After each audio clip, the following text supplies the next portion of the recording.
Obi-Wan Episode 5. Wasn't that an interesting twist? And if you haven't seen it, I'm going to tell you the twist right now, and that is that third sister used to be a youngling out the temple, and her whole plot was to try and get close to Vader and kill Vader.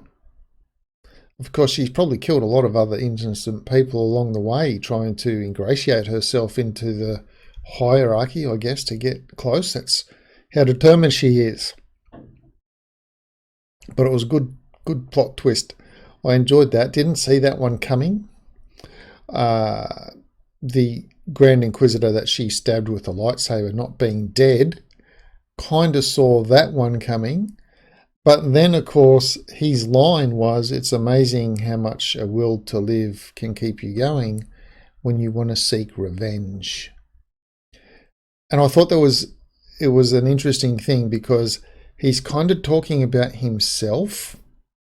That is, he wanted to get revenge on Third Sister for stabbing him, and so it gave him this incredible will to live. But simultaneously, we know it's going to apply to Third Sister because she got stabbed through and then just left to die. So we know her wanting to seek revenge is going to give her the strength to carry on. But we also know that's the sort of thing that happened to Anakin. Dismembered, arms and legs chopped off, incredible rage, I want to get revenge on you, incredible will to live. So here he is as Darth Vader. So I liked that little line for that reason. The other line I liked as well was when she said she'd already come clean to Obi-Wan about who she was and why, what she wanted to do. She wanted to kill Vader. And Obi-Wan basically said, "You'll need my help. We have to do it together." But I liked the line, and she said to Obi-Wan, "I'm bringing Darth Vader down to collect you," or something.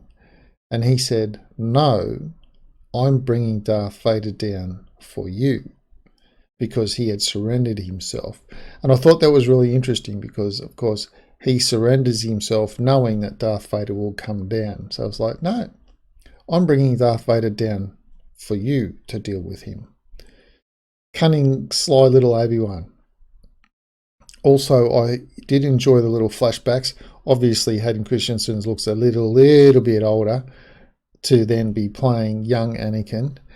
But I did enjoy the Master Padawan fight scene back in Anakin's younger days. I guess you would call it like a type of a flashback where Anakin was going full hog trying to defeat Obi-Wan and essentially appeared to be getting the upper hand. And of course, Obi-Wan still defeated him.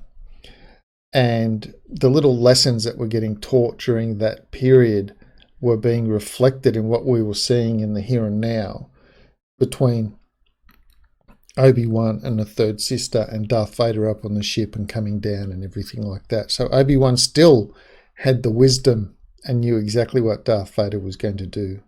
Kind of foiled him a little bit. So I did like that.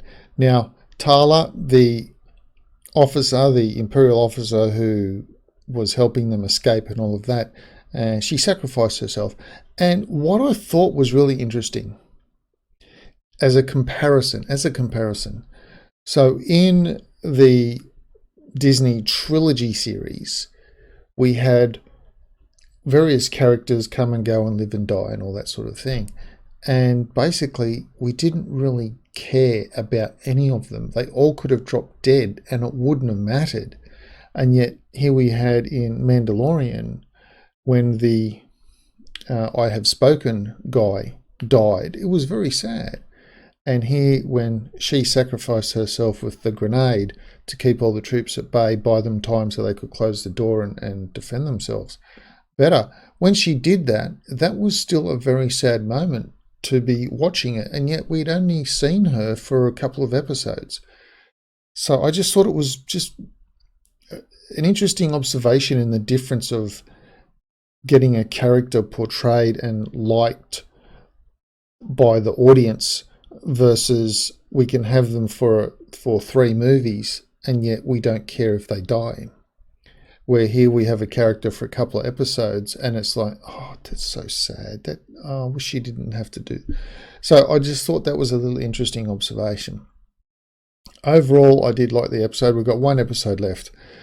Thoroughly did like to see Vader force grab the ship and slam it down to the ground in his rage and start ripping it apart before, of course, Obi-Wan knew that was going to happen, because he knows how Anakin is, and they had they were all on the second ship and they took off, which of course just would have made Vader even more angry.